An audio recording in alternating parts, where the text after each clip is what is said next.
Con la imminente apertura della cattedrale di Agrigento, dopo 8 lunghi anni ci si prepara alla festa di San Gerlando, patrono della città. L'avvenimento della riapertura ha suscitato notevole interesse nell'ambiente ecclesiale, in quello civile ed anche nel settore turistico per la ricaduta economica che può produrre. La chiesa cattedrale è infatti il cuore di una città, il luogo in cui la comunità si identifica e si ritrova nei momenti significativi della propria storia.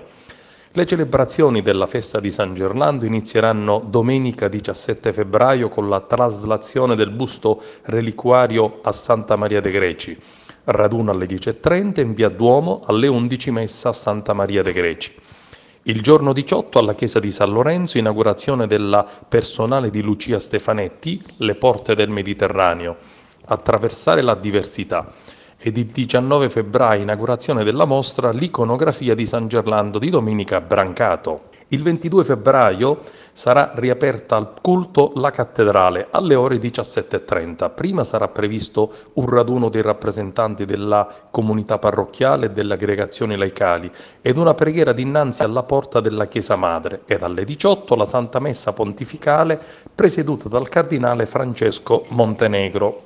Nei giorni successivi, 23 febbraio, si svolgeranno laboratori e domenica 24 febbraio spazio alle visite al Santo Patrono e visite guidate.